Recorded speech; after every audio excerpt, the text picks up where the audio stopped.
tangguh tapi luas. Diplomasi adalah tugas sekaligus keahliannya. Inilah Retno Marsudi in Frame.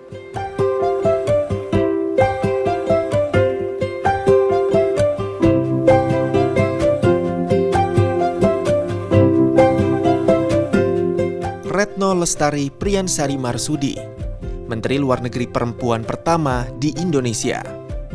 Kiprahnya sebagai diplomat dimulai sejak lulus dari Universitas Gadjah Mada, jurusan Hubungan Internasional tahun 1985. Sejak itu, ia ditugaskan ke sejumlah negara, termasuk menjadi Duta Besar Indonesia untuk Norwegia dan Islandia, juga untuk Kerajaan Belanda. Peran Retno krusial, tatkala Indonesia menjadi satu-satunya negara yang memiliki akses bertemu pemerintah Myanmar untuk membantu menyelesaikan konflik Rohingya. Oleh karena itu, masalah akses bantuan kemanusiaan saya bawa pada saat saya bicara dengan State Councilor Daw Aung Suu Kyi. Di tengah perannya sebagai jembatan Indonesia dengan dunia, Retno tetap memastikan perannya sebagai ibu dan istri berjalan beriringan. Halo, apa kabar Bu Retno? Apa kabar? Selamat datang di Kemlu. Terima kasih banyak. Sudah berkunjung ke Kemlu. Saya yang terima kasih Bu, sudah diberikan waktu untuk bisa ngobrol-ngobrol sama Ibu. Dan kayaknya Ibu tadi lumayan padat acaranya Bu Padat hari sekali. ini. Padat apa aja Bu tadi Bu? Dari pagi mendampingi Presiden, menerima surat-surat kepercayaan dari 11 duta besar baru dari negara sahabat untuk Indonesia. Terus setelah itu ada rapat dengan Pak Triawan untuk persiapan World Conference on Creative Economy. Terus setelah itu ada pelantikan beberapa pejabat baru Kemlu, eselon 2. Terus setelah itu banyaklah terima tamu hari ini. Terus super padat. Telepon sana sini biasa. Sudah jadi rutinitas hari-hari ya Bu ya. Nah, kalau misalnya a typical day of Retno Marsudi itu seperti apa Bu? Kalau misalnya boleh digambarkan, mungkin dari bangun pagi sampai malam tuh kayak gimana? Bangun pagi, biasanya aku bangun sekitar jam 5 ya, dalam kondisi normal ya. Dalam kondisi normal dalam artian kalau misalnya malam itu tidak terjadi krisis. Sehingga membuat aku nggak tidur gitu kan. Krisis itu macam-macam ya Bu ya? Krisis itu misalnya ada satu kejadian yang terjadi di belahan bumi yang lain, yang kemudian teman-temanku, timku yang ada di kedutaan harus berkomunikasi dengan aku, terus kemudian komunikasinya berkepanjangan sehingga nggak tidur dan sebagainya. Itu biasanya bangunnya agak siang, tapi dalam kondisi normal jam 5 bangun, sholat subuh, terus sekitar jam setengah 6, paling lat jam 6, aku udah lari berdua sama suamiku. Olahraga itu wajib? Olahraga itu hukumnya wajib, karena kalau enggak tubuh kita bisa hancur-hancuran. Terus kemudian pulang, terus mandi, terus biasanya aku minum kopi. Jadi buat aku kopi, secangkir kopi di pagi hari itu sifatnya juga wajib, harus supaya alert juga gitu ya Bu? Melek ya, melek. Dan nggak ada yang kurang lah. Kalau pulang malam juga sangat tergantung apakah ada krisis atau tidak dan sebagainya. Tapi dalam kondisi yang normal ya sekitar jam 11, jam 12 tidur. Sudah kembali ke tempat tidur ya, beristirahat.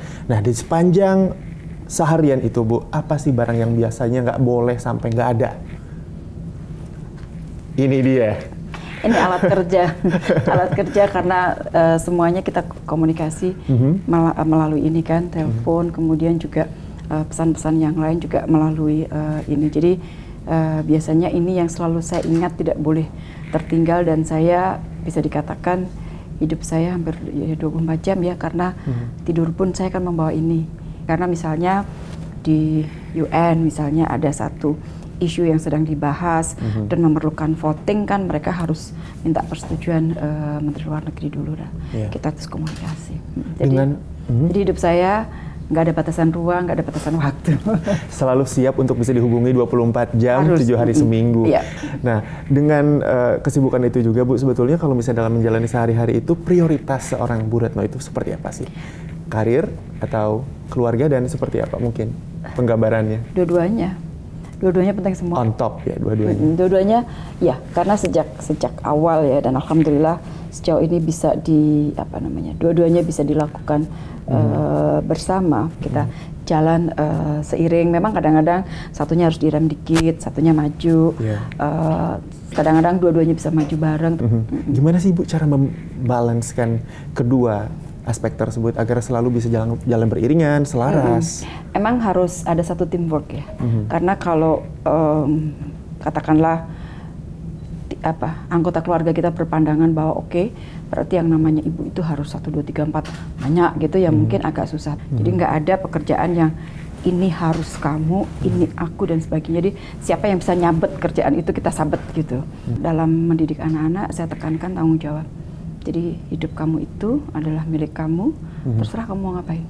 Dalam artian kalau kamu belajar berarti kamu akan nilainya bagus. Kalau nilainya bagus berarti kamu akan terbuka kesempatan yang banyak. Kalau terbuka kesempatan yang banyak berarti kamu nanti dapat memilih dan sebagainya dan sebagainya. Jadi alhamdulillah sampai anak-anak selesai sekolah semua, aku nggak pernah ayo harus belajar. Nggak, karena rasa tanggung jawab itu yang coba saya tanamkan karena saya tidak 24 jam di rumah. Ibu pernah bilang bahwa suami ibu itu seperti malaikat. Boleh digambarkan maksudnya apa? Aku memang bilang, waduh kalau suamiku nggak malaikat sih mungkin nggak seperti ini, karena nggak banyak loh laki-laki ya, atau mungkin ya jumlahnya nggak banyak, yang betul-betul bisa paham gitu. Kadang-kadang kan pola kerja seperti aku selain 24/7, saya kan sering pergi sekali, sering sekali pergi keluar, jadi keluar banyak itu kadang-kadang masuk Jakarta 2 hari lagi saya harus pergi dan sebagainya. Jadi alhamdulillah suami saya bisa paham.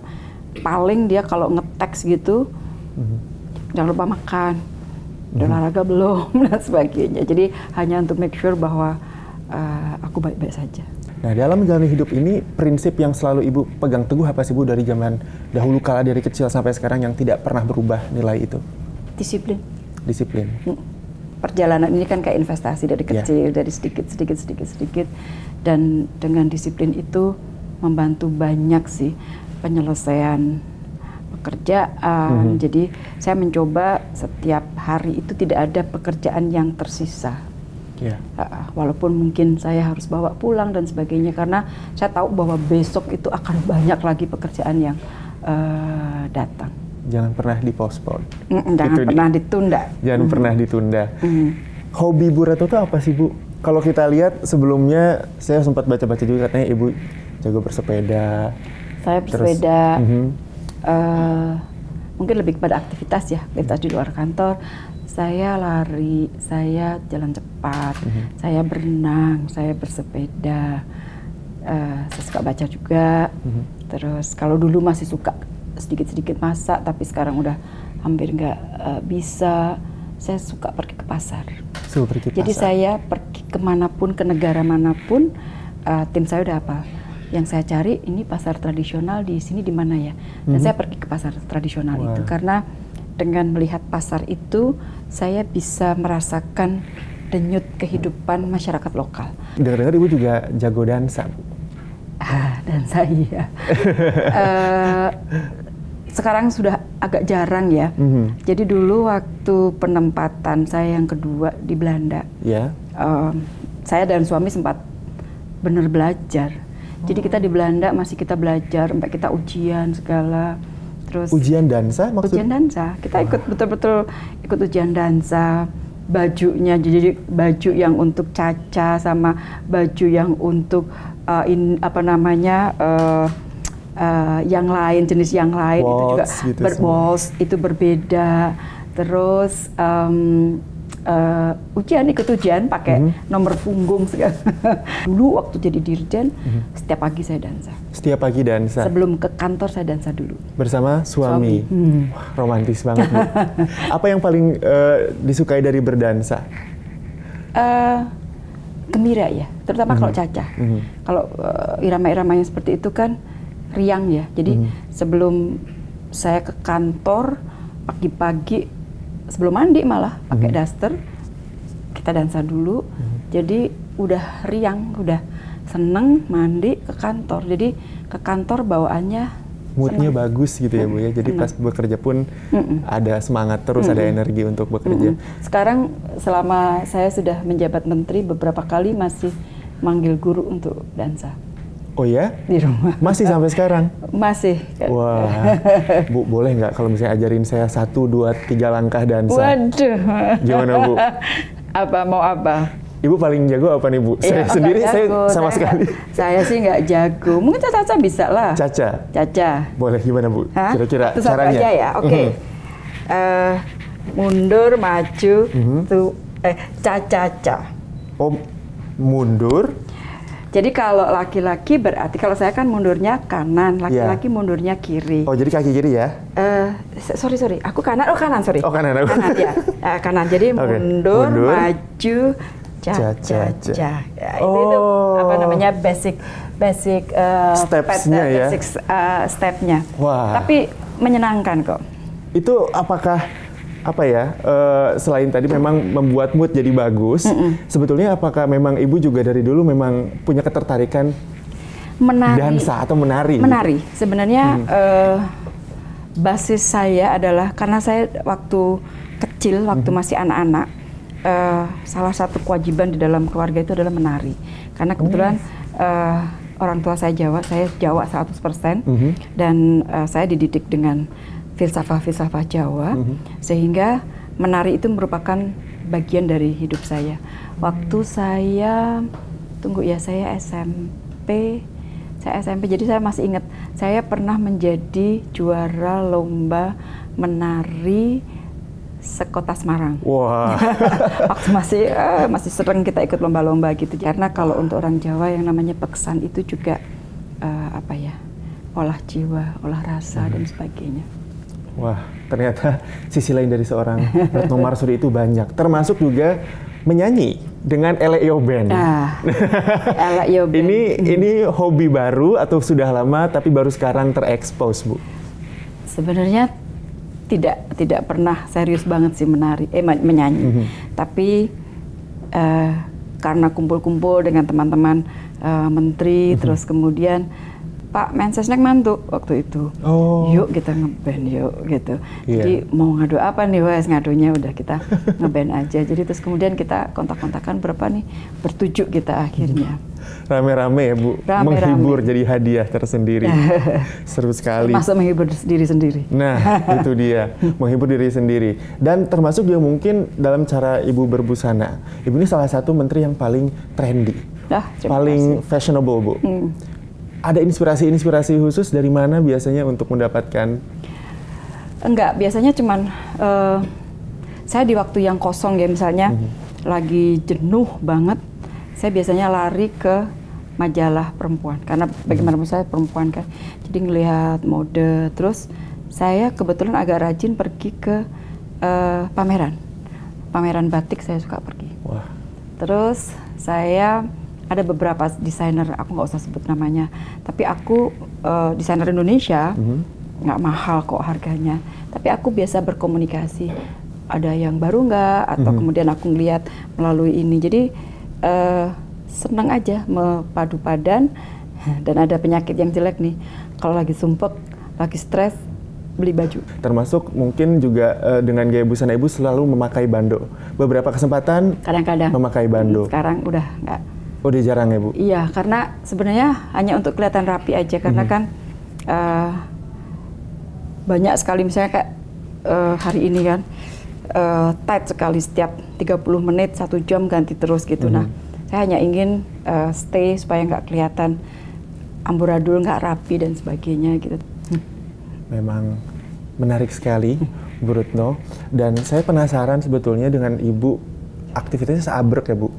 Pagi sampai malam selalu standby juga setiap saat. Apa yang bikin stamina Ibu selalu bagus, Bu? Ada resep khusus? Tadi olahraganya kan setiap pagi jam 5:30 lari. Olahraga itu sampai kalau misalnya saya sedang bepergian jauh ya, transit 2 jam di satu airport di luar. 2 jam itu setengah jam atau 45 menit itu pasti saya pakai untuk jalan. Jadi di airport itu sana sini sana, orang kalau merhatiin kali bingung, kali ini orang ngapain sih ya, bola balik jalan sini sampai mendekati 10.000 step baru saya berhenti, karena saya biasanya ngukur 10.000 step. Jadi olahraga itu utama. Terus makan jangan ngawur. Jadi makan, berusaha makan yang sayur, tahu tempe buat saya tiap hari makan tahu tempe. Terus diupayakan istirahat yang cukup, itu aja sih. Nah, sebagai seorang menteri ada nggak sih Bu pengalaman yang mungkin sepanjang 3 tahun lebih terakhir ini paling berkesan?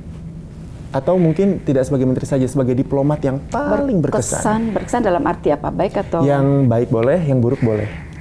Berkesan salah satu yang waktu itu betul-betul perlu perhatian yang fokus sekali dan kerja tim bareng pada saat kita harus mengevakuasi ribuan warga negara Indonesia yang tinggal dari Yaman. Yeah. Itu merupakan satu upaya yang enggak gampang, deg-degan, dan semuanya saya pantau dari HP ini. Karena tim itu kan kita pecah jadi 3, tim yang dari timur, dari Salalah, tim yang dari selatan dari Aden, satu tim lagi yang berbatasan dengan Saudi Arabia untuk mengambil warga negara Indonesia yang sudah siap untuk diungsikan. Banyak sekali hambatan yang ada di jalan dan sebagainya. Jadi saya pantau dari tahap ke tahap. Ada yang kecegat, rompi anti pelurunya diambil, ada yang dia nggak bisa menuju kapal karena keburu terjadi adu tembak dan sebagainya. Buat saya itu adalah peristiwa yang sangat berharga karena saya berhubungan dengan nyawa manusia. Yeah. Dengan nyawa manusia yang jumlahnya tidak cuma 1-2 orang, tapi ribuan dalam situasi yang konflik, dan itu betul-betul satu pengalaman yang sangat berharga bagi saya sebagai Menteri Luar Negeri, tapi juga sebagai diplomat. Dan saya selalu menyampaikan kepada tim saya, semakin lemah orang, semakin rentan orang, maka perlindungan negara harus diperbesar. The art of diplomacy, Bu, yang paling sulit untuk dikuasai itu apa sih, Bu, sebetulnya? Menemukan titik temu. Karena kan dalam berdiplomasi kan ada yang kita perjuangkan, kemudian orang lain memperjuangkan sesuatu, misalnya di dalam negosiasi.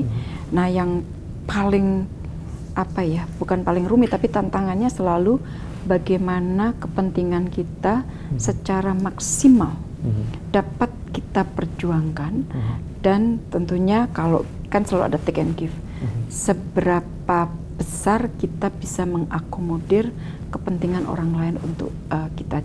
Ada pengalaman yang mungkin paling sulit waktu dulu cara untuk berdiplomasi dengan pihak tertentu, ada yang? Enggak sih, semuanya alhamdulillah bisa kita ini ya. Satu hal yang selalu saya coba upayakan, saya berusaha untuk tidak saja mengambil track resmi ya, jalur resmi, karena saya selalu berpendapat bahwa diplomasi ini kan selalu terkait dengan komunikasi. Jadi saya mencoba untuk berteman baik dengan hampir semua menteri luar negeri, dan saya memiliki kontak pribadi. Jadi dalam artian kalau saya ingin menghubungi misalnya menteri luar negeri Australia gitu kan, salah satu teman baik saya udah tidak melalui ajudan lagi. Biasanya kan melalui ajudan tuh, ajudan dulu, janjian jam berapa bisa nelpon dan sebagainya. Saya hanya nge-text, "Dear Julie, boleh nggak aku telepon kalau kamu sudah ada waktu," gitu kan. Terus nanti kalau dia lagi ada di meeting, dia bilang, "Sorry Retno, aku ada di meeting, aku akan telepon kamu 30 menit lagi," gitu. Jadi cepat, ininya tuh cepat banget, dan dalam kondisi sesulit apapun pada saat kita punya hubungan pribadi yang baik, itu akan memudahkan kita menyelesaikan masalah.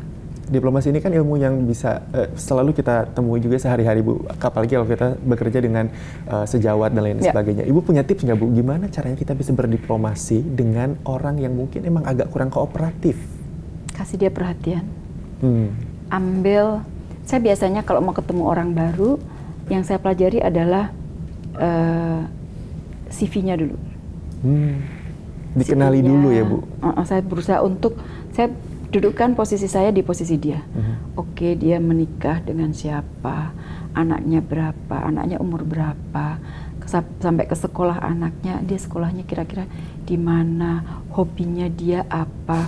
Jadi saya coba ambil di titik di mana kalau misalnya saya bicara mengenai hal itu, dia akan bahagia.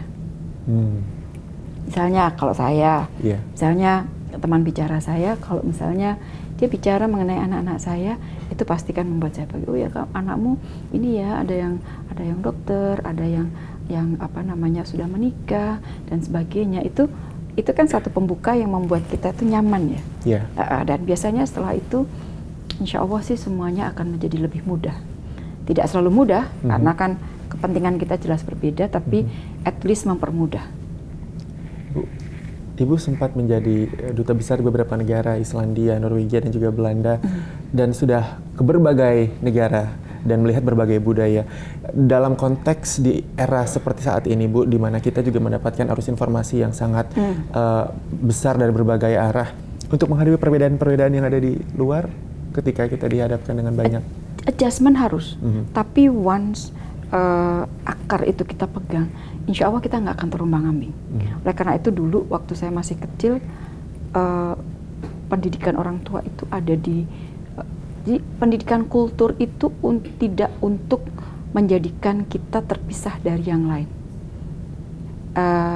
Kita harus memiliki toleransi, karena dari kecil orang tua saya mengatakan, kita ini majemuk loh, kita ini Indonesia, tapi kamu Jawa. Jadi prinsip-prinsip budaya itu kita pegang, tetapi bukan aku adalah orang Jawa, aku harus menang. No. Ibu saya selalu bilang, kita semuanya berbeda, kamu harus menghormati orang lain. Jadi nilai-nilai itu yang harus terus kita pegang sambil kita berlari, berpacu bersama dengan anak dunia yang lain. Terakhir, setelah jadi usai masa jabatan, apa rencana ke depan, Bu? Profesi saya kan diplomat. Jadi kalau amanah yang diberikan, tanggung jawab yang diberikan sudah selesai, kembali ke profesi. Jadi diplomat kembali. Di apapun lah, kalau tidak kembali ke profesi, saya kira masih bisa menyumbangkan sesuatu untuk negara dan bangsa. Tetapi profesi saya adalah diplomat. Mungkin mengajar nari, Bu. Terima kasih Bu Retno atas waktunya dan menerima tim Inframe, dan tentunya Readers Kumparan, kita akan ketemu lagi di Inframe berikutnya dengan tokoh-tokoh lainnya. Sampai jumpa.